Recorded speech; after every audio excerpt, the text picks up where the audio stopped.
All right. Hello, everyone. Welcome. Come on in, grab a seat. You're in the right spot. My name is Daniel Roth, and I'm a program manager on the ASP.NET team. And in this session, we're going to talk about building amazing web apps with ASP.NET Core. ASP.NET Core is our open source and cross-platform web framework for .NET. It is built to handle all of your web development needs. You can use it to build web APIs, web UI, real-time services, microservices. It's built to be fast, reliable, and secure. And a few months ago, 3-4 months ago now, we released ASP.NET Core 2.1. It is now available for use. Even more exciting is that this is a long-term supported release. So that means it will be supported for at least 3 years. So it's a great foundation for you to build your next set of web applications. Probably the biggest feature that we shipped in this release, in the 2.1 release, was we added support for real-time services with SignalR. It filled a gap. And so now you can add that capability to your applications. At the same time, we also made available the Azure SignalR service so that you can take your SignalR services and make them scale up to thousands of concurrent connections at the same time with just adding a single line of code. So that's pretty cool. But SignalR wasn't the only feature that we added in 2.1. We added a whole bunch of other goodies. We also added support for Razor class libraries. Razor class libraries are a way for you to take some Razor files, like some Razor pages or MVC views, compile them into a library, and then reference them from any project, or package them up as a NuGet package and share them. We actually use this feature ourselves in 2.1 to give you a default identity UI. It's a package that you can just add to any project to really quickly add identity support to that app. And if you still want to customize that UI, you can. In fact, we give you an identity scaffolder that will allow you to scaffold out individual pages and override those pages from the default UI. Or if you just want all the code, you can scaffold all of the identity UI code into any application and tweak it however you please. We enabled HTTPS by default. Security is more important than ever before, and this includes also adding support for HTTPS redirection and support for HSTS, or the HTTP Strict Transport Security Protocol. We try to help you out with satisfying those GDPR requirements. We've added a bunch of features to the template that help you deal with cookie consent policies, allowing users to download their data, delete their data. We added infrastructure for doing functional testing for your MVC applications end-to-end. We also added some convenient conventions for helping you build your APIs. HttpClientFactory is pretty cool. That's basically HTTP client as a service, and it allows you to configure your outgoing HTTP request pipelines in a cross-cutting way. We've rebuilt Kestrel on top of managed sockets so that we could drop the libuv dependency. We also took the ASP.NET Core hosting abstractions and pulled out the parts that were not HTTP specific. Things like DI and logging and configuration, and made that available to you as a generic host builder. This is also laying the foundation for support for non-HTTP protocols in the future. We updated all of our SPA templates, our Angular template, our React templates, to be CLI friendly, to work well with the command line interface tools for those frameworks. And of course, we improved performance. 2.1 is faster than ever before. On the Tech Empower benchmarks, we're actually about 10 or more than 10% faster on the plain text and on the JSON benchmarks. But what's really amazing is that 123% boost on the Fortunes benchmark. The Fortunes benchmark is a more real-world scenario. It involves UI rendering and also data access. And so we got a huge perf boost in this release on that benchmark. And a lot of that due to a collaboration with the community, in particular the folks that were working on the .NET database drivers. So more speed. To get started with 2.1, you can just go ahead and download the .NET Core 2.1 SDK from the .NET website. If you already have Visual Studio and you've updated to 15.8, then you've already got 2.1 because the SDK is included with that update to VS. So let me show you real quick a little bit of ASP.NET Core 2.1.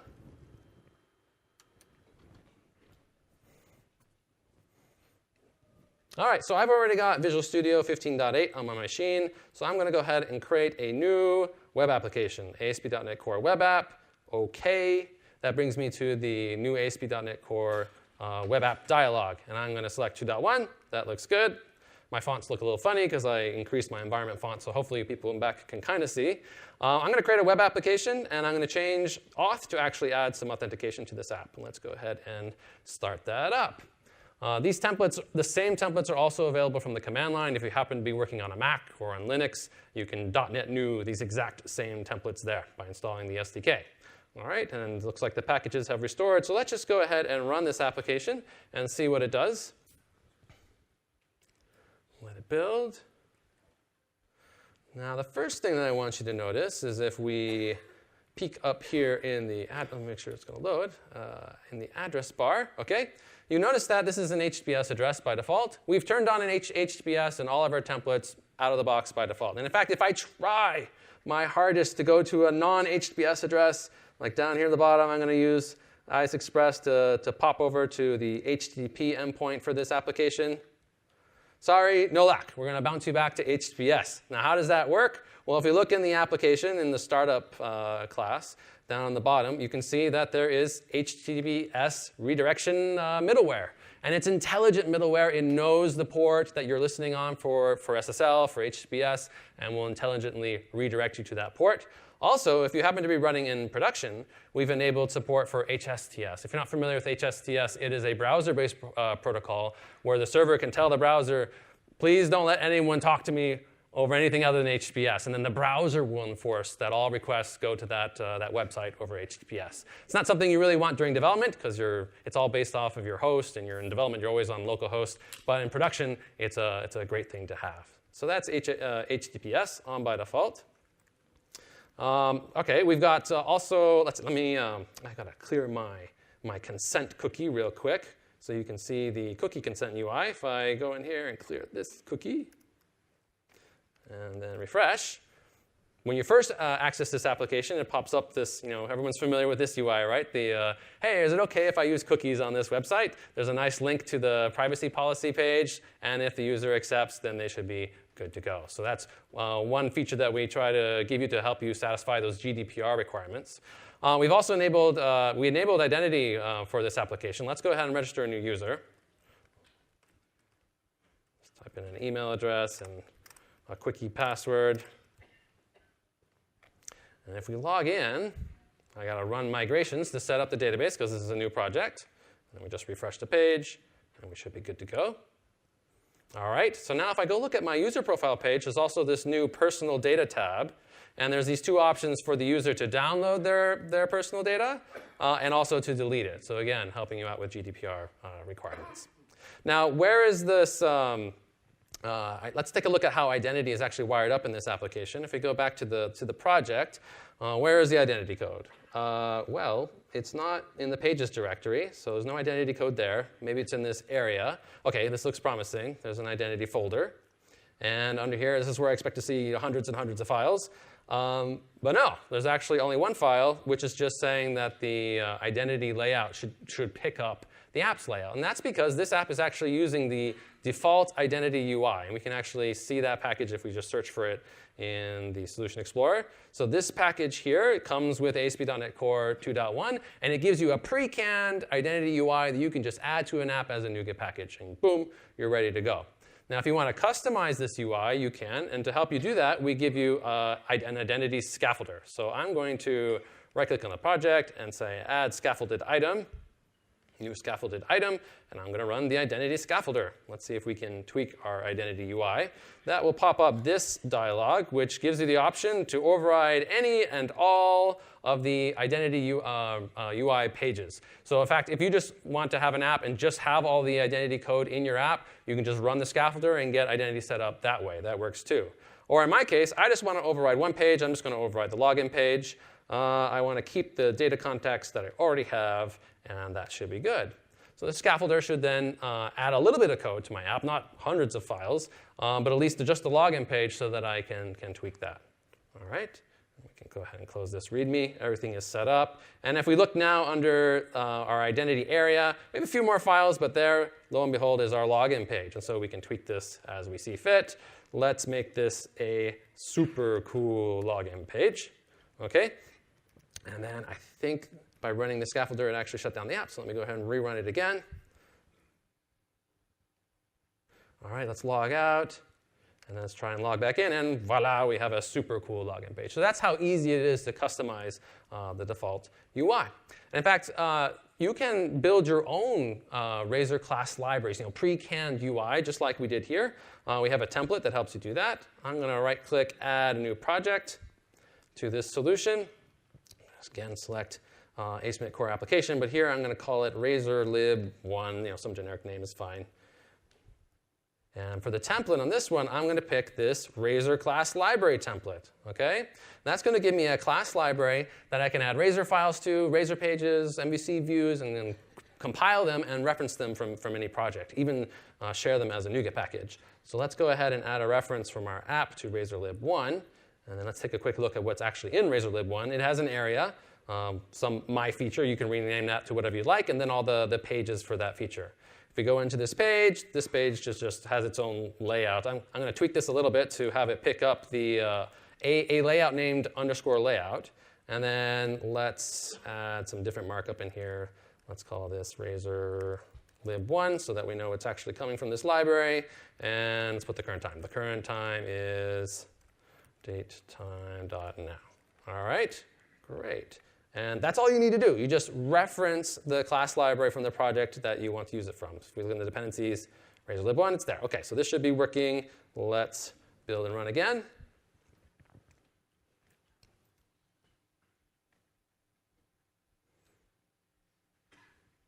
OK, so here's our app. Now, I would expect to see that page under its area, so My Feature, and then Page 1. Is it there? And there it is. In fact, it's even picking up the layout from the application. So you can build your own UI libraries and share them with others.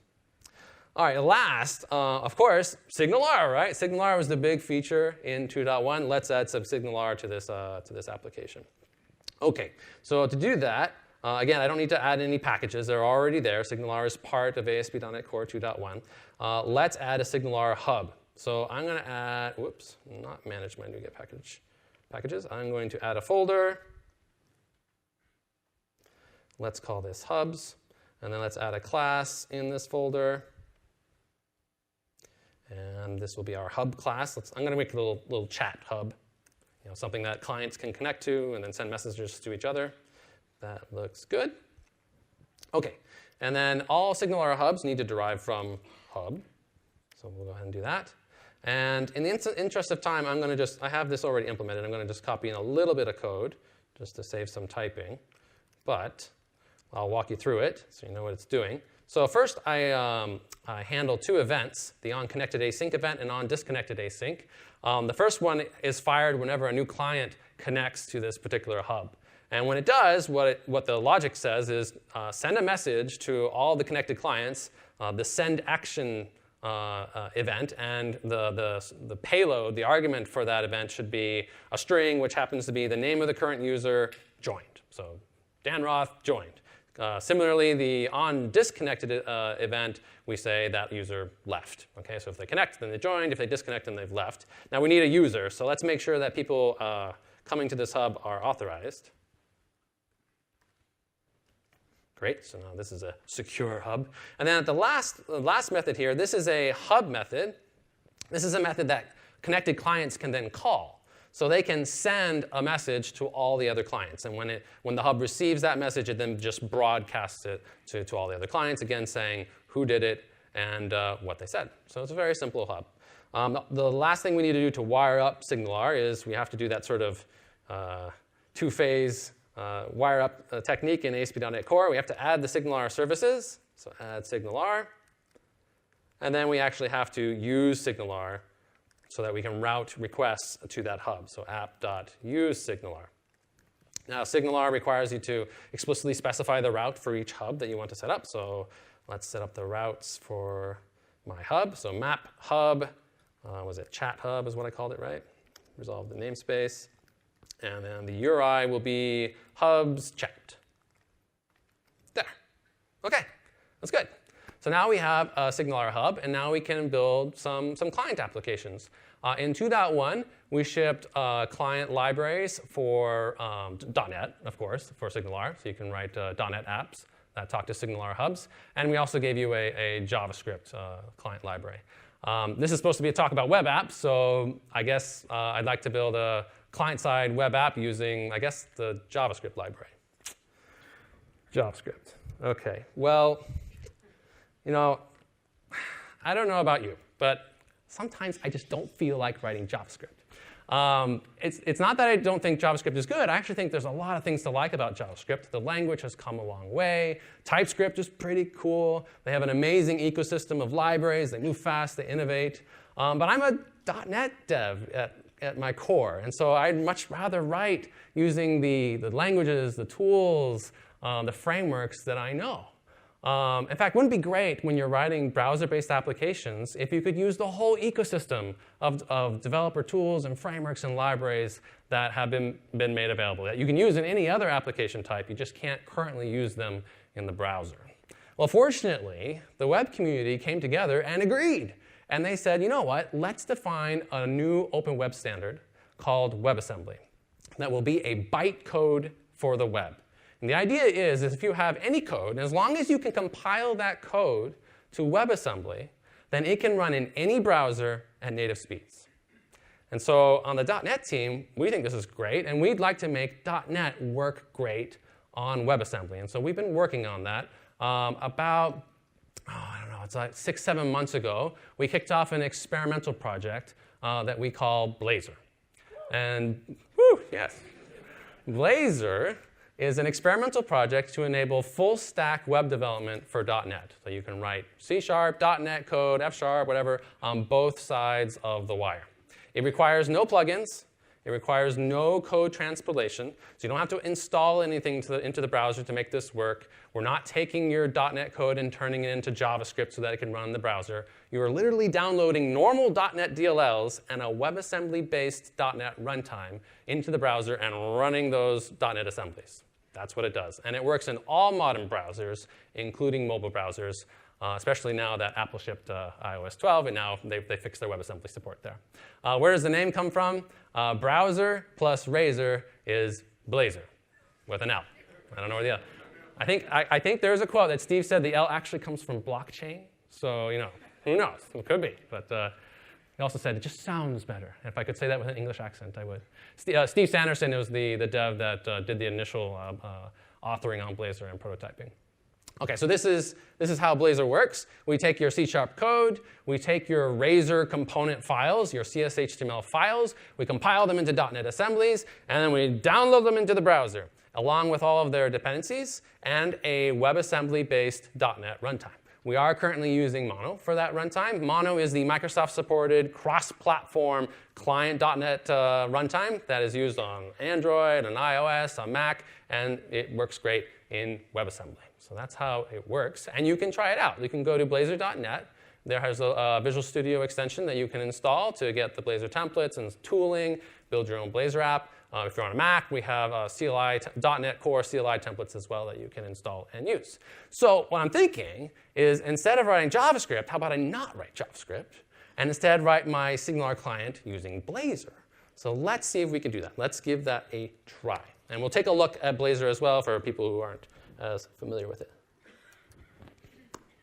OK, so so I already went to, what is it, Blazor with an OR.net. And you just click on Get Started. And then there's a bunch of steps here for installing the right version of the .NET Core SDK and the Visual Studio extension, or the steps for setting it up on the command line if you prefer command line. So I've already done all those things. OK, and so I'm going to add another project to my solution.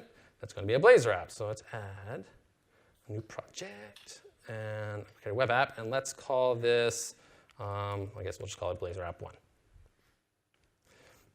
And you probably saw it earlier that I have several Blazor templates showing up in Visual Studio. I'm just going to select the vanilla one. OK, and we can actually set this as our startup project and just run it. This is a completely standalone client-side application. Blazor doesn't require .NET on the server at all. It's going to run .NET in the browser. If you want to run whatever on the server, that's up to you. You could run Node on the server. You could run Go on the server. Of course, we do have a great story, though, also for having .NET on both sides. And that enables cool things like sharing code, sharing logic. So let's just run this Blazor app and see what it does. And take a little bit of a look at how it works.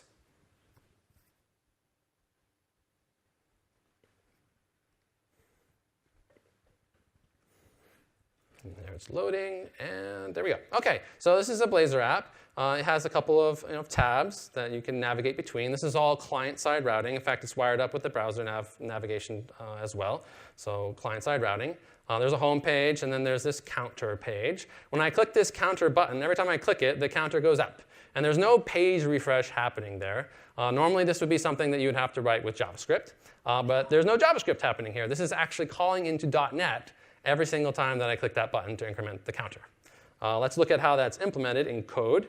If we go into the Pages folder in the Blazor app, here is the counter component, this counter CSHTML file. And let's take a look at what that looks like. So there's this page directive at the top, and then a route. So this is a routable component. It's something that should be, you can route requests to client-side in the browser. And then there's just some normal Razor markup. We have the header, and then we're printing out the current count using normal Razor syntax. There's a current count field down below. We have a button, and it has an on-click handler. Normally, this would be JavaScript, but instead of calling JavaScript, we're actually pointing to a normal C# method. Every time this method is called, it increments the current count field, and that then gets rendered into the DOM by Blazor. So that's how that's implemented. In fact, we can change this code just to show you that this is for reals. So let's increment by 5 every time now instead of incrementing by 1. I'm just going to refresh. And I would expect to see counting faster. Yeah, so that's working. I changed some C# code, got it to work. Now, how is that working? So let's look at what's being downloaded. Let me refresh one more time so we can see the network trace. OK, so let's see. What do we got here? Up at the top, we've got some HTML. We've got the Bootstrap stuff being downloaded. There's that Blazor WebAssembly.js. That's a little bit of bootstrapping JavaScript that fires up the .NET runtime and starts executing your app. And if we scroll down a little bit more, there is mono.wasm. That is a full .NET runtime implemented in WebAssembly. And down below it, you can see there's Blazor app1.dll and all the DLLs that it depends on. Literally downloading DLLs into the browser and just executing them as normal. OK, so and it's probably worth pointing out the app size. If you look down in the corner, this is 1.9 megabytes transferred, compressed, which is pretty small considering you're downloading on an entire .NET runtime. For a web app, a little big, a little on the beefy side. We think we can do better here. We're already doing tricks like running an IL linker to strip out unused IL in the application. And we think we can get smarter with that to strip out even more. There's a bunch of stuff in those DLLs that you just would never use in a browser. Also, we think we can get smarter with that WebAssembly file to shrink it down even more to make it smaller. We're trying to get as close to about a megabyte as we can get. That's about the range that we're looking for. For some apps, that maybe still be too big, and that's OK. Then you can write in JavaScript or whatever. But for a lot of apps, we think you probably hit that 1 megabyte download size as soon as you download your first image. So for a lot of apps, we think this could be a very workable model. OK. Now, I'm guessing there's probably still a few of you that still don't believe me that this is really .NET running in the browser. So to really try and drive that home, what I'm going to try to do is let's debug. We're going to debug the C# code in the browser. Now, this demo, this is more proof of concept debugging, showing that this can be made to work. It's a little flaky, so we'll see if we can get it to work. But if we go to the console, you can see that there's a gesture that's advertised in the console that says, if you press Shift-Alt-D, then we can enable debugging. So let's try and do that. So Shift-Alt-D. And what this is going to do is it's going to open another tab with the Chrome DevTools and try to connect to a Blazor debugging server, which will then proxy calls using the Chrome debugging protocol to the original tab that you're trying to debug. And it will augment the protocol with .NET-specific stuff. Now, that actually only works if you enable remote debugging with your Chrome instance, which I didn't currently do. Fortunately, these instructions are telling me how to do that. So I can copy this command, shut that all down, and run Chrome again, but this time with the remote debugging enabled. And if the demo gods are kind, I should be able to do Shift-Alt-D again, open up that tab. let's get rid of this view and look at sources. And aha, it's going to be a good day. It's going to be a good day, everyone. OK, so in the right here, you can see there is Blazor app1.dll. You see that? And I just kind of messed that up. Let's see if I can do it again. And you see that all the CS/HTML files and CS files are showing up in the dev tools. Let's go to counter. And there's my code. Like that's like Razor code showing up in the browser. And I can set a breakpoint. Is that going to work? Let's see. Who knows? Is it? And boom. We hit a breakpoint in .NET code running in the browser. Boom. That's incredible. OK. So let's go ahead and refresh that. And that is really .NET code running in the browser. Little word. Let me give you a few things about components. So this counter component, it's a reusable UI component. Like currently, it's just a single page. But if you want to use it someplace else, you can. So let's go to the index, the home page of this app. It's already got a component, actually. It's got this survey prompt component, which is implemented in this shared directory. It's over here. Got a bunch of logic. I'll let you look at that later. But let's try and add another counter component to the home page. And you can do that using like element syntax, HTML element syntax. So you can see I'm getting nice IntelliSense over that counter. Let's go ahead and complete that. OK, and now if I refresh, I would expect on the home page, I should now see another counter show up on the home page in addition to the counter tab.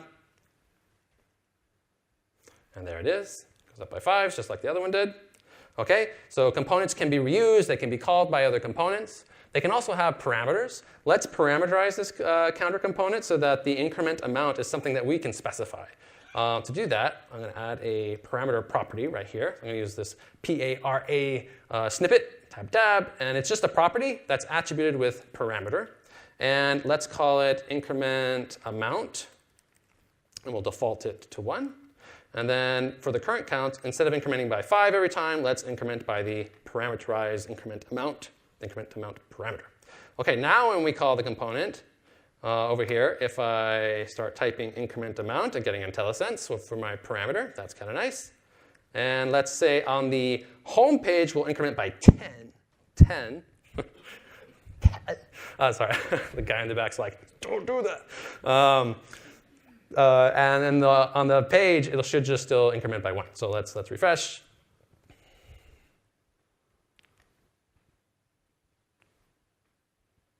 OK, and yeah, it's incrementing by 10 on the home page and increments by 1 on the other page. So that's component parameters.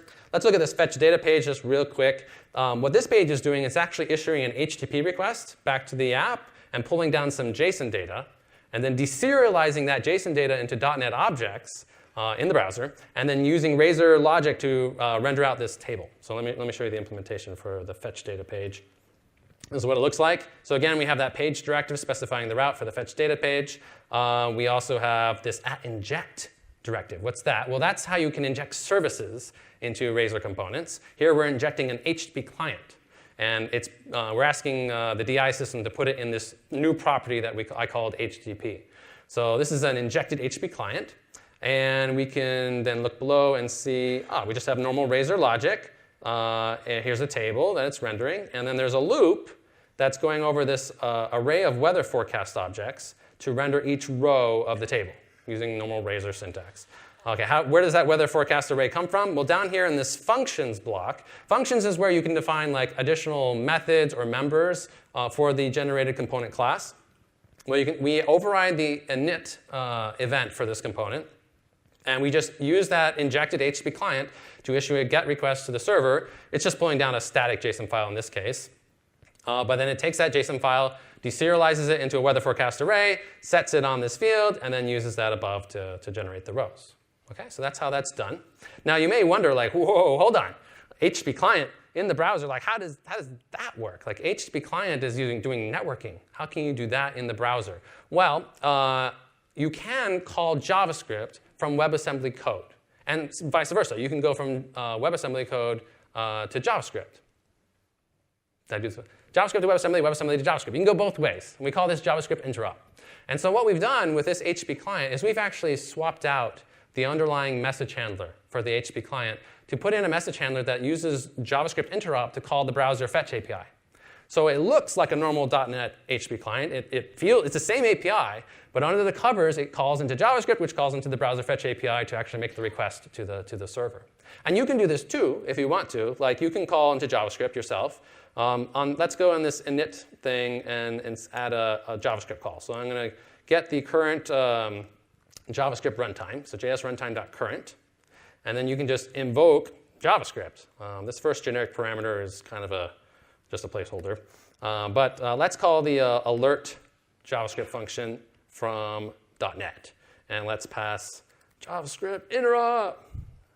OK, so now if I go back to the fetch data page and refresh, I would expect to see, hopefully,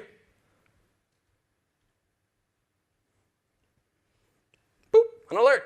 So there, we just called JavaScript ourselves from .NET code. So that's pretty cool. And you can go both ways. Like you can also like attribute .NET methods to say that you'd like them to be callable from JavaScript, like if you're doing event handling, those types of things.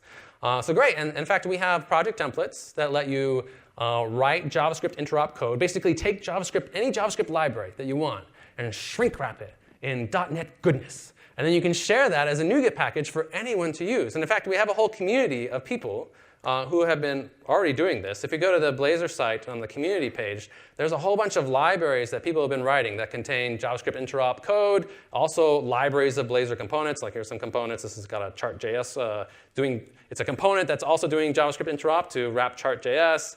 If you want to like call local storage, there's a library for doing that. And lo and behold, there's a SignalR library. So our community, actually they wrote two. This first one is actually the normal .NET SignalR client library, but where they went in and swapped out the transport layer to plumb in JavaScript interop calls for handling like the WebSocket connection. Down below, there's another one that someone else wrote. This one is actually taking the SignalR JavaScript client library and just writing some .NET interop code around that. And both of them work. I'm going to use actually this second one, and now I think we're ready to go write our client. So let's go back to our web app. And what are we going to do here? So let's add a dependency on that SignalR library. So what was it? I think it's blazor.extension SignalR. There it is. And we select that and install it. So this is an open source project, and you can read. I'll just click on the link here. These guys have been working on actually a whole org of Blazor extensions that are fun to play with. Blazor Material, Canvas, all sorts of cool stuff. So props to them. And so, OK, we have that library all set up. OK, now let's see. Have I wired this up? Yeah, I haven't actually wired this up to my web application. So I want to actually host this Blazor app. Currently, this Blazor app is just a bunch of static files. There's a little dev server that's hosting the files when I'm running it in Visual Studio. But you need to actually host those files someplace. It's just a bunch of DLLs and a WebAssembly file, effectively. I'm going to host those static files in my ASP.NET Core web application. So now I'll have .NET on both sides of the wire. OK, so from my web app 1, let's add a reference.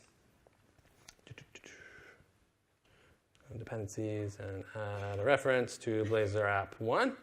Good. OK, and then we give you a little utility package for wiring up Blazor to actually handle serving up those static files from the ASP.NET Core app. And it's the blazor.server package. So Microsoft ASP.NET Core Blazor server.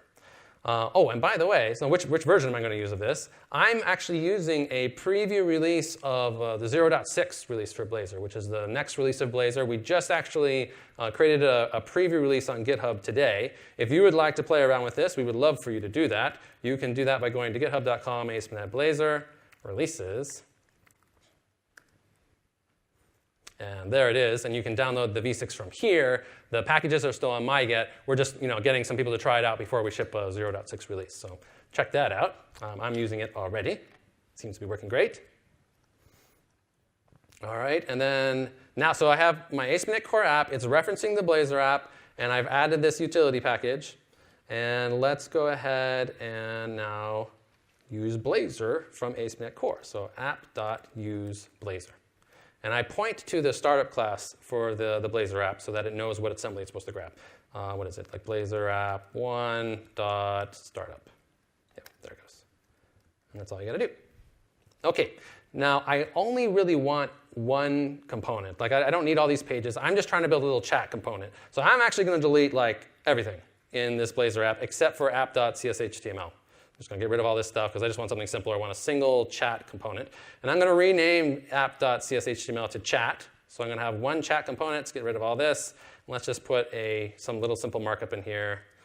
And then let's chat about Blazor. Will be what we'll start with, just some content in there so we know it's working. OK, let's set the ASP.NET Core app as my startup project again. And let's see if we can get this working. So where do I want this chat component to be used? Let's use it on the home page of my app. So I'm going to get rid of all of this stuff, the carousel and Control-Shift-N. There we go. And let's add, so let me register that chat component. Instead of the app component, I'm going to register the chat component and say I would like the chat component to be registered at the chat element, somewhere in the app. That's where it's going to go. Put it in the chat element. OK, and now in this index.cshtml page, let's add a chat element where we'd like Blazor to own that section of the app, if you will. And while it's loading, we'll put a little message in here like loading chat. OK, and then we just need to add the Blazor script. So section scripts. So we'll add a script tag here, and we'll add that Blazor bootstrapping script that we saw in the networking tab earlier. And I happen to know that it's at framework Blazor WebAssembly.js. OK, I think that's it. Does that work? So we have a Razor page and a Blazor app, a Blazor component that we're trying to use from within a Razor page so that we can have some client-side SignalR logic. Let's see if we can get that, at least get our component to render. Loading chat. OK, so there's a Blazor component now being rendered in a Razor page. Cool? All right, so now let's actually implement chat. Now I'm going to spare you all the typing to implement that. I've got it already implemented down here. Let's just grab this, and I will walk you through this code. OK, so instead of just a simple markup now, let's actually have a real chat component. OK, what is this chat component going to do? Well, there's just a header, and then we just add a form. We add a little bit of UI. The form has an input, basically a text box, and a button. When the form is submitted, it's going to call my sendAsync method. And I'm binding the input value to this string variable, to this message property, message field, which is down below. And then we list all of the messages that have been sent just using a for loop. OK, normal Razor syntax there. Let's look at the functions block. That's a little more interesting. So the model for this component is it has a message, like the current one that's being edited. It has a list of messages that we want to display. It has a disabled bool just so that we can keep the UI disabled while the SignalR connection is being established. And then we have the actual hub connection. And this is where we're using that Blazor extension SignalR package. All right, cool. So to set up the connection in the init stage for the component, we're creating a hub connection builder. And we're saying, please create me a connection pointed at the hub's chat URL and build me a hub connection. Hopefully it looks very similar. If you've ever used the SignalR.NET client, this looks a lot like that. And then we set up a couple of callbacks. So when the send action event is sent from the hub, then we're going to call our onMessage method below, which is down here. And all that's going to do is basically add the message to the list of messages. And then it does this interesting thing. State has changed. What's that? Well, that's a special signal for a Blazor component. You have this external stimuli coming in, right? Like the hub is sending a message down to the client, and the component is receiving it, but the Blazor rendering logic doesn't know that happened. So you have to tell it and say, like, OK, my state has changed. Please re-render yourself. So that's what that's doing. And then we start the connection. Here's the sendAsync method down below. It's just using the connection to invoke the send hub method on the hub so that it goes up and then gets sprayed out to all the clients. All right, so that should work. The only thing that's missing here is that this connection will require the user to be authenticated. So let's make sure that the index page where we're using this hub connection, this chat component, that it also requires authentication. So I'm going to go to the page model and just slap an authorize attribute right here as well. I think that's it. I think. Fingers crossed.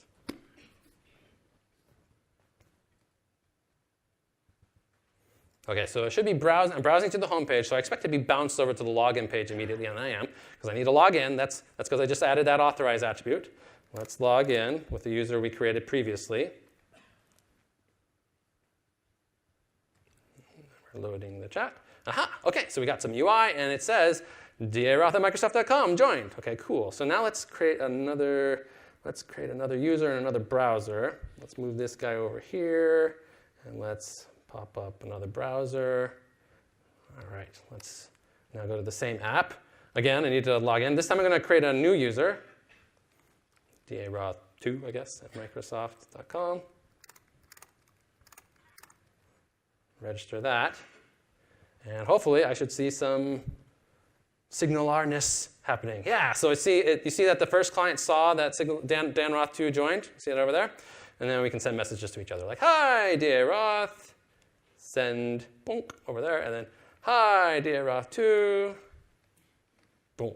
OK? So there's a ASP.NET Core 2.1 app using SignalR with a Blazor SignalR client, written all in .NET.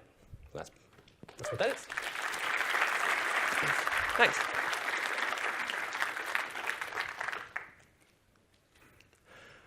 But there's more. About 2 weeks ago, we announced that Preview 2 of the next version of ASP.NET Core is now available. ASP.NET Core 2.2 is our next release, and it has a bunch of great new features in it. The main focus for the 2.2 release is improving WebAPI development. We're trying to make it easier to build and test and consume APIs. But that's not the only feature, of course. We've done a bunch of other things as well. We've updated our templates to use the latest version of Bootstrap, Bootstrap 4. The Angular template we've updated to Angular 6.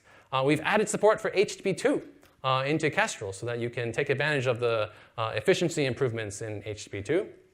IIS in-process hosting will ship with 2.2. We had tried to ship it with 2.1. Weren't able to get it out, but it will ship with 2.2. That will give you much better performance when hosted in IIS and also much better reliability. We're shipping our health checks framework in this release. This allows you to really easily add health check endpoints to any service or app so that load balancers and orchestrators can make sure that your services and apps are ready for traffic. We have done a major rewrite of our routing system in 2.2 to improve performance, but also to push it lower in the stack so that routing can be used in more places, like you can generate links from middleware. And lastly, we have added a new SignalR client in this release, which is the Java client, so that if you want to write client code for like an Android application, you can do that. To get started with 2.2 Preview 2, you're going to want to install the .NET Core 2.2 Preview 2 SDK. Say that one 5 times fast. You can get that from the .NET website. You also are going to want to get the latest version of the preview channel of Visual Studio. You're going to want to get 15.9 Preview 2. There are features in ASP.NET Core 2.2 that require the latest preview version of Visual Studio. So definitely want to get that as well. Let me show you really quick how you can get started with 2.2.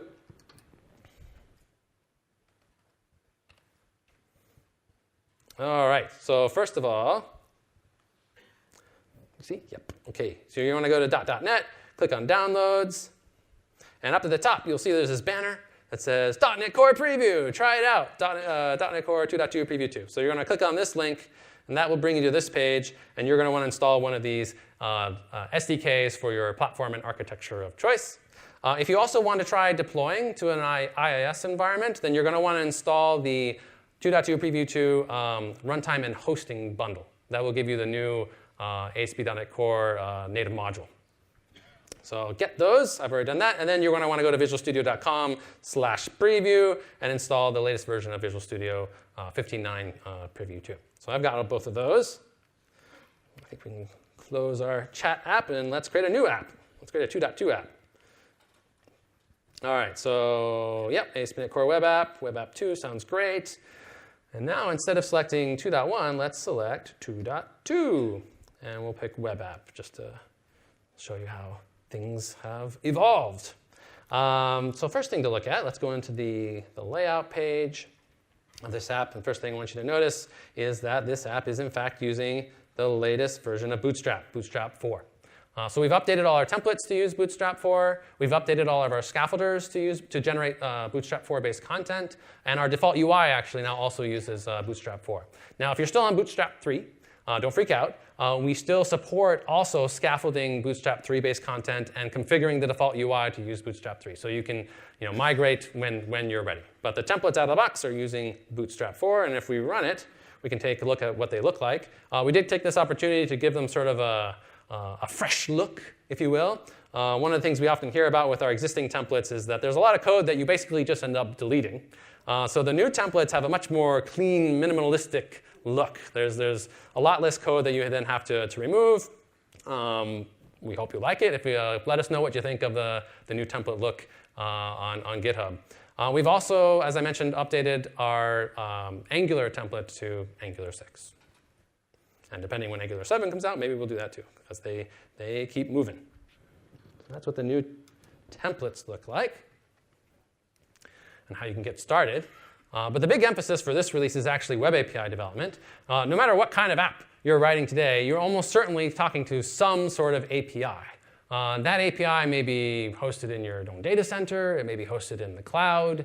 It may be hosted in your containerized microservices-based architecture. But almost certainly you're talking to some sort of backend service. And in 2.2, we want to make it easier to work with Web APIs. We want to make them easier to create, easier to test and debug, to document, to consume, easier to secure and monitor, and also just improve performance. So these are a bunch of areas that we've been investing in this release. We're still only at preview 2, but we're making lots of progress. And so what I'd like to do now, in the time that remains, is show you an end-to-end experience of building a Web API using 2.2. And I'll try and highlight where we've added improvements and also talk to areas where we're still planning to invest. OK.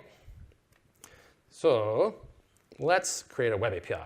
And so for this API, what I'd like to do is I would like to create a pets API, an API that can manage a list of pets. So let's create a new project, and we will call this pets API. I don't think I've taken that name yet. Is that right? Yeah, OK, good. And to start off, I'm just going to create an API project. Ooh, that was a 2.2 app, wasn't it? I think it was. Pretty sure. Let's check. It was? I heard yes. Just making sure. Yeah, we're using 2.2. We can see that in the project file. OK, so we have a pets API. And by default, this API gives you a little bit, but not a lot. So you get the values controller, which is just a simple little API that, well, let's collapse the definitions. We have at least get actions and post, put, and delete actions. So we can handle all the HTTP methods. It's all nicely attributed so that those methods respond correctly. The get actions just return some static strings. It's not super interesting. And the post, put, and delete actions, well, they don't actually do anything. They're just basically empty methods, exercise for the user. The values controller does use the new API controller conventions that we added in 2.1. So this is nice because it means fewer attributes really that you need to add to your controller. If you have a parameter that's a complex type, we'll by default assume that that's going to come from the body. If you have a parameter that's a simple type, like this int ID, that matches the name of a route value, then we will assume that that's from route. So you won't actually be able to bind this ID to a query string using the default conventions. It'll cleanly only bind to route values. Other things, we're returning action result of t from these action methods. That allows you to return any action result you want, as well as t, through the magic of implicit conversions. And it is quite magical, but it's very convenient to be able to return either one of those things. And we can run this. Let's see what tool Visual Studio gives us for testing our API, and it gives us the browser. And you can see it returns some static strings. So not super helpful, but at least a getting started point. Let's see if we can do better. So I'm going to just get rid of this values controller. It's not really doing me any good. Instead, I'm going to create a new API, and I'm going to scaffold it. And I'm going to scaffold it based off of an Entity Framework core model. So let's add a new folder, call it models. The folder here isn't important. It's just a convention I like. And I'll add a new class in here called pet.cs. And let's give it a couple properties. So let's give it an ID, give it a name. Let's give it an image URL. And let's give it a description. OK, great. And now I'm going to create my API. And the best way to create an API is to have Visual Studio do it for you. So add a controller, API controller with actions using Entity Framework. Sounds great. Let's do that. So I'm going to pick my model type. And I'm going to pick, I don't have a data context, so let's create a new one. Let's call it pets context. Looks good. And pets controller sounds like a great controller name. So that's all the parameters I'm selecting to scaffold my API. Let's go ahead and add that. And so this is going to inspect the pet type that I created. And it's going to generate me an API controller that already has all the Entity Framework code. I don't have to do that. And it will also follow all the conventions that we recommend for building APIs. And this notification is just letting me know that it updated the app settings.json file with the connection string to the database, because this API is actually storing data in the database. And so let's see what we get. We get an API, a pets controller with all the actions that we want. That looks good. And now these action methods actually have real code in them for dealing with the Entity Framework core DB context. Put, post, and delete have interesting logic in them now. That's great. All right. If we run this, before we run it, if you're going to use Entity Framework core, you have to do the migrations first. So let's add a migration. We'll call it initial. And I like to put my migrations in my data folder. So I'm going to specify an output dir. So that's how I'm adding my migrations for people in the back. And what this will do is this will, Entity Framework core will then generate a bunch of code that you can use for updating the database, like adding, in this case, just initializing the table schema. And I think that worked. Yep, it looked like it generated some code in the migrations folder. And now we just need to update the database. And so we'll do that. And that will actually run the code now to generate all the SQL for setting up the tables. So add migration, update database. And give it a second to run that code, set up the tables. All right, cool. Now we should have a runnable API. I know there's one more thing, which is that the launch URL for this project was set up to point to the values controller. Let's just get rid of that. It's just going to be in my way. So now let's run the application again. It's going to start out at the root, where there's nothing there. But if I go to API pets, now we have an empty JSON array. OK, but at least it's backed by some sort of data, and at least we can conceivably post something to it to create pets. Now, to use the browser to create some pets, well, I could install a browser extension. There are a bunch. I could write some of my own code. We want to make this development experience a little bit better, a little more in-box. So we've been working on a WebAPI development tool that we call the HTTP REPL. It's a .NET Core global tool. And what it does is it gives you an interactive environment for issuing HTTP requests. And so I'm going to use that. That sounds like something that might be useful to me. Now, to get this tool, let's see, do I have? Yeah, OK, so let me exit.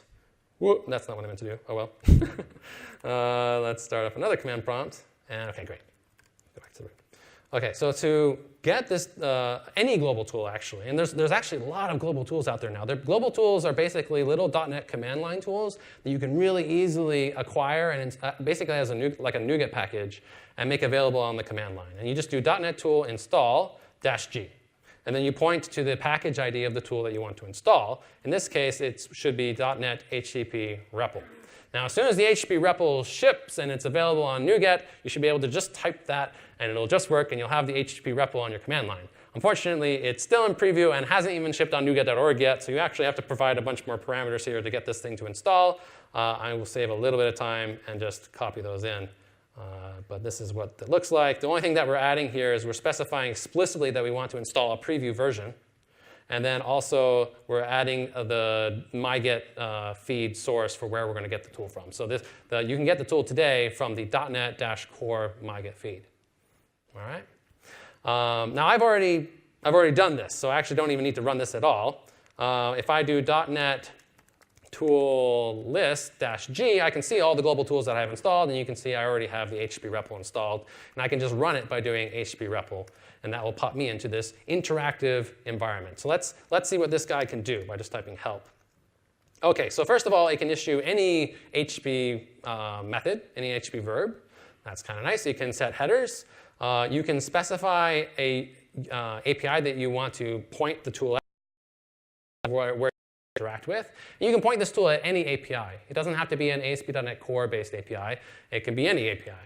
It also has Swagger support or OpenAPI spec support. If your API has an OpenAPI spec, then this tool will pick that up and it will use it to help drive a better experience. For example, it can give you sort of File Explorer style support over the URI space of the API. You can also, one other thing I'll call out is that you can, if you have a bunch of REPL commands that you want to script, you can create a file with all those commands and then just run them as like a sort of like a batch. So it does have some scripting capabilities. Okay, so I can point this at any API. So let's point it at, I don't know, let's point it at GitHub. So api.github.com. So set base is how you point it at an API. Okay, now we're sort of connected. We're no longer in that disconnected state. And I should be able to issue a GET request just by typing GET. And there's the root of the GitHub API. The GitHub API is really nice. It's because it's hypermedia based, so you can navigate through it by looking at all the links that it produces. For example, if we want to see all the emojis for the GitHub API, we can do get emojis, I guess. And then vroom, they have a few emojis that you can pick from. I don't know, let's pick one. Like I like this one. This is a woman astronaut. I mean, we're in Florida, right?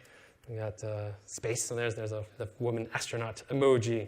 So that's kind of cool. Okay, so you can call any API you'd like. Let's point it at our API. So I'm going to grab this URL, and let's set base to our API.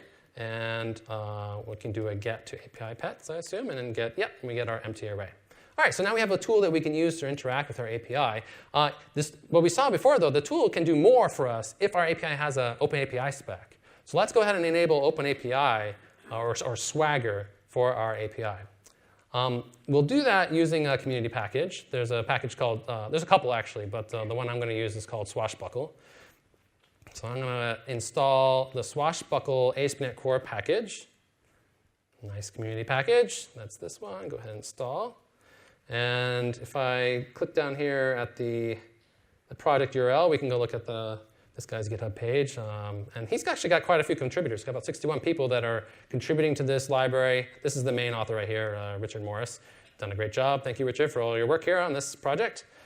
He's also got some really nice instructions on his README for how to set up Swashbuckle.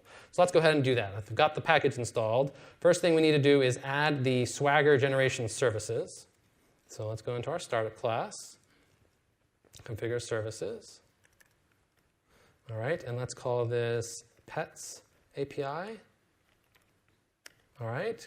And then what else? We need to make sure our API is well attributed and following all the normal conventions so that it can infer the Swagger document. We've already done that because we're using the scaffolded code. And then we add our Swagger endpoint in the configure method. So use Swagger. That will add an endpoint that makes the swagger.json file available. And then let's also enable Swagger UI so we get like a user UI experience for interacting with the API. So let's call this again pets API v1. OK. Well, let's see if that worked. So do we have some Swagger now? Via Swashbuckle? OK, so that's normal. There's nothing at the root. So if I browse to Swagger, and then I get the Swagger UI. OK, cool. Now actually, if you can't remember, what is it, /Swashbuckle, /Swagger, I don't know. One convenient thing to do is to set up the HTTP REPL as like a browser. And then you can browse with the HTTP REPL. You see that? I just added it. I just pointed to where the global tool is installed. And so if we browse with the HTTP REPL, it will go ahead and connect us to the API. And you can see it actually already detected that the API has a Swagger document. And then you can just type UI. And that will pop open the browser and bring you right to the Swagger UI. So you have a choice. If you like pixels and mouse and point and click, you can use the Swagger UI for interacting with your API. Or if you like command line and you can just up arrow and redo things, tab completions, then we give you the HTTP REPL tool. So this lets us see our Swagger document. Let's make sure it's good. So you can test it out. So let's try getting our empty JSON array again. We need to really fix that. Add some pets. So let's look at the post action now. Let's actually try out adding a pet and get some help here with a little bit of JSON. So the name of this pet is going to be Spot. And I need some images. I happen to know this image is going to be puppy.jpg. And the description is scared of cats, choose on slippers. OK, and then the content type should be JSON.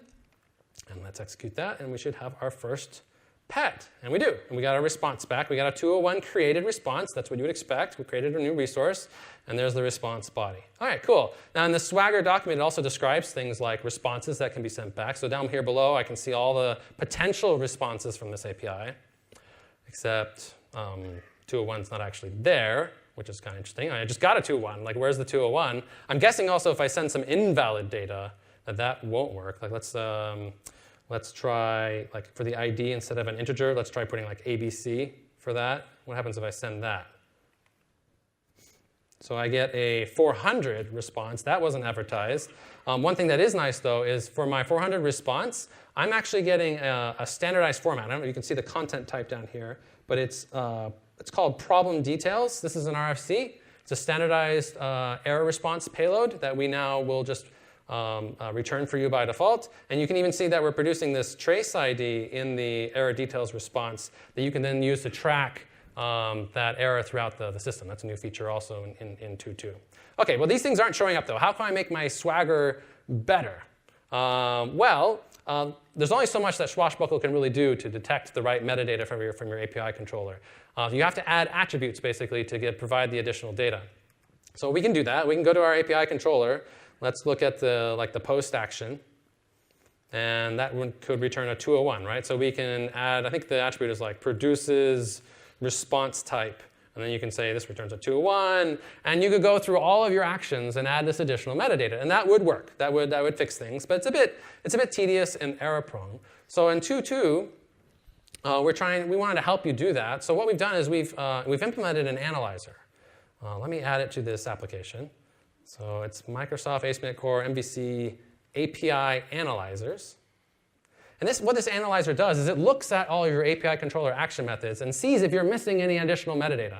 And if you are, it lets you know and says, hey, it looks like you're returning a 201 here. Would you like me to add that? And I'm really hoping that NuGet will let me. There it is. OK, great. So I'm going to add this analyzer. And it offers a fix-up. If you haven't added those attributes, it says, would you like me to add those attributes for you? So let's add this analyzer and see what happens. And OK, we've added it, restored. And now if we look in the error list down below, you can see, it's giving me warnings, letting me know which action methods are missing some additional metadata. Like here's that 201. Yep, the post action returns created at action, which is a 201 response, but it doesn't say so. We can just do a control dot right here and say, yeah, go ahead and add the appropriate attributes for me. So that's nice. You can go through and fix up and add all the attributes to the actions this way. But there's even a better way, whereas if all your methods are actually following a particular pattern, like a particular convention, you can just apply all these attributes in a convention-based way. Let me show you how you can do that. So I'm actually going to undo that fix-up. And instead, I'm going to apply a API convention. You can apply these globally for all your controllers. You can apply them to individual controllers or even per action method. I'm just going to do it globally because all my API follow one convention. So it's API convention type is the attribute that you can add. And what you do is you specify a convention type. So we give you one out of the box called default API conventions. And what this type does is it specifies some patterns that if they match, then the attributes that are specified are applied. We can actually look at how that's defined. It's just really a static type. So here's a static type. And so, for example, this get pattern is saying, if I have a method that is called get, actually, if it's prefixed with get, this is a prefix match, then apply these metadata attributes. If that get action also has a single parameter called ID, I think it's a suffix match. Yeah, it ends with a parameter called ID. If it has all that, then, well, this is something that probably can return a 404, and it returns a 200, and it might return, like, an error of some sort. So that's what this is doing. And the nice thing about this is because this is static data that the analyzer can see, it can see that these conventions were applied, and all those warnings just disappear. It's like, oh, OK, all those attributes are applied now, and so you don't have to worry about it. If you want to implement your own conventions, you can also do it this way by defining your own static type with your own patterns. But all of our scaffolded code follows these conventions. If we go back to the Swagger document now, hopefully it's all just fixed up. Like we should have all the correct responses that are being returned. So let's look at post, for example. And yep, now it says that it could return a 201, or it can return a 400. OK, so we got better Swagger. And if we go back to the HTTP REPL, now we can do things like lists, or dir, if you prefer dir. It depends what you like. And you can CD into API and list again. And we got pets, and we can see into pets. And all this, like the URI space is now available to the tool from the OpenAPI spec. We can get, there's our pet. Let's post a new pet. So let's do post. You have to specify currently the content type of what you're trying to post, but you get tab completions on the header names. That's kind of nice. From the API spec, you also get tab completions on the media types that are supported by the API. And then if I just hit enter on this, this will pop up my favorite editor now with a little JSON snippet that I can fill in to add another pet. So let's add Spike. Spike is going to be a rabbit, bunny, I think that's what I called it. And this is a rabbit with an attitude. Okay? And if I just close this, that should now be posted, and hopefully I'll see my 201 OK. And yeah, 201 created. Okay, so now we can get all our pets. So now I've got a much more interactive experience in the REPL because we have good OpenAPI spec support. Cool. So in the remaining 10 minutes, what I'd like to do now is build a client library for this API, and I'd like to use it from an app. How can we do that? Okay, so let's go to back to our solution, and let's add a .NET standard class library.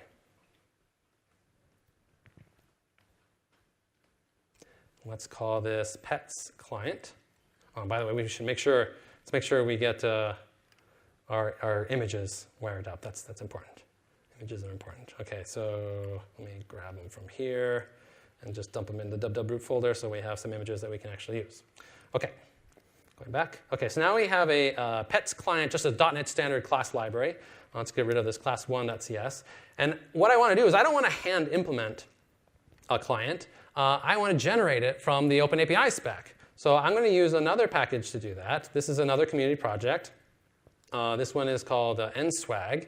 nswag supports code generation for .NET and also for TypeScript, I believe.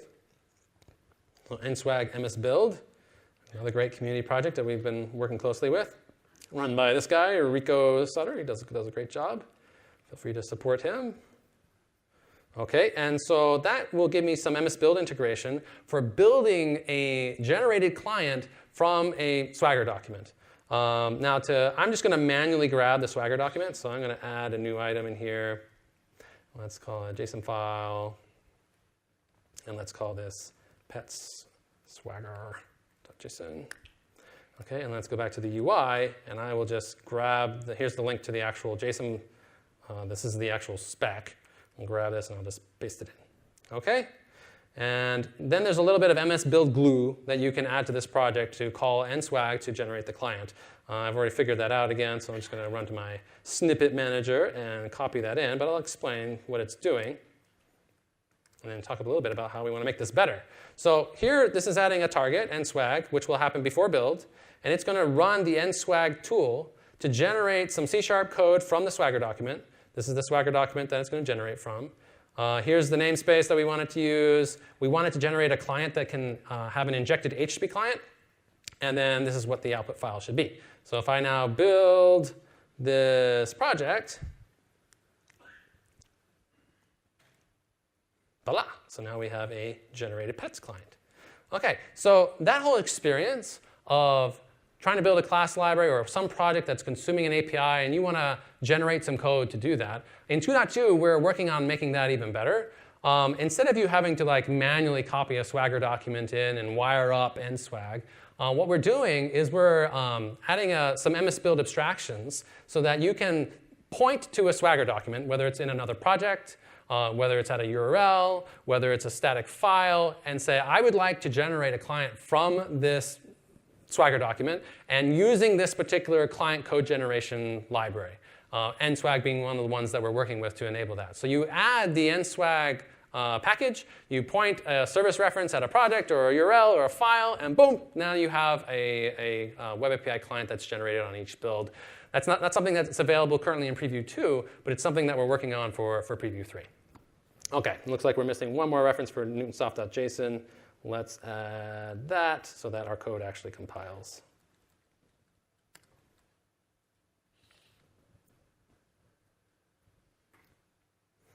All right, so now we have our client library. We want to consume it from an app. Again, this is supposed to be a web app talk, so we want to do it probably from browser. Let's use Blazor. Let's do it with Blazor. So let's add another Blazor app project to this thing in the remaining few minutes and see if we can build a Blazor app that calls the API using the generated client.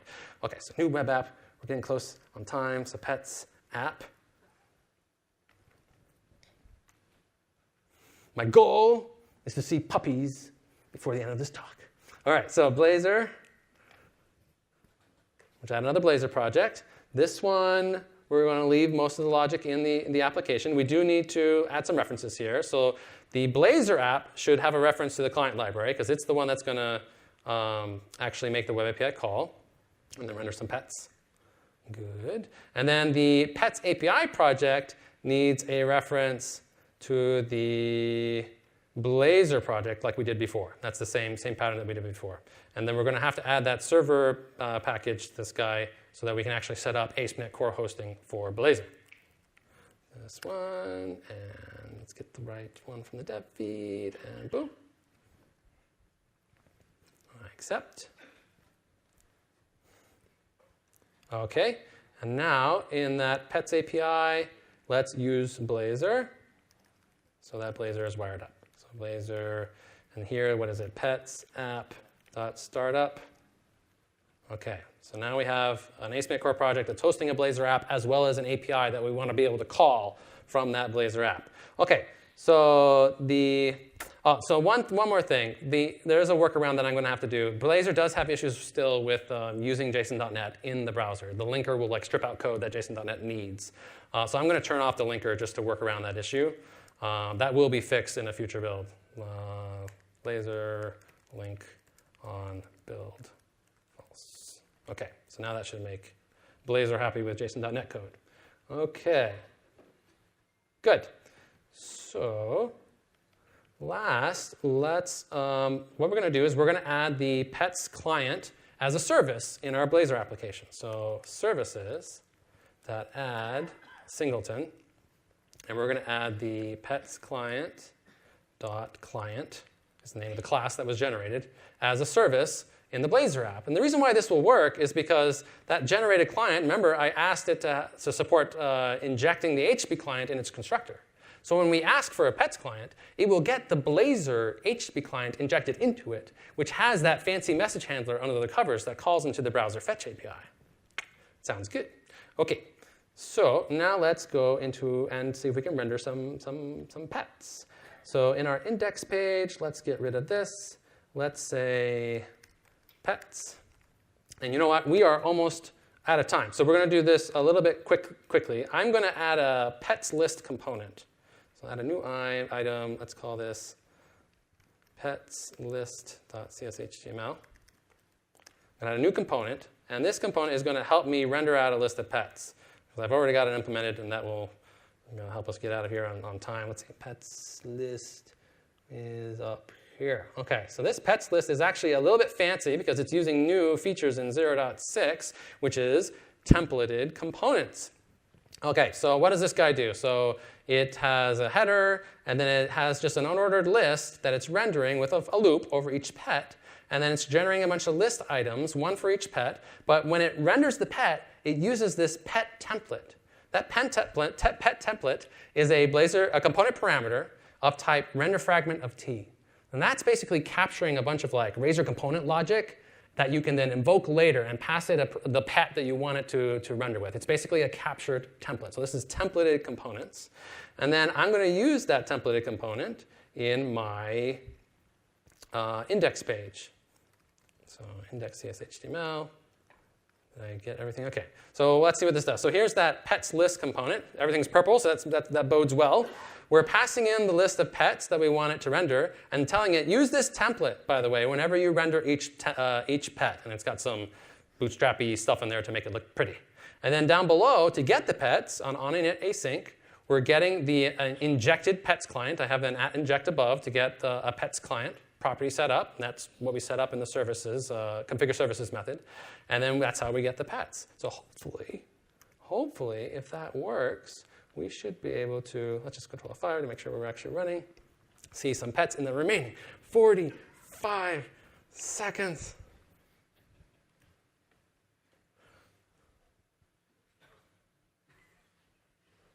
"30 seconds. Don't have a build failure. Don't have a build failure.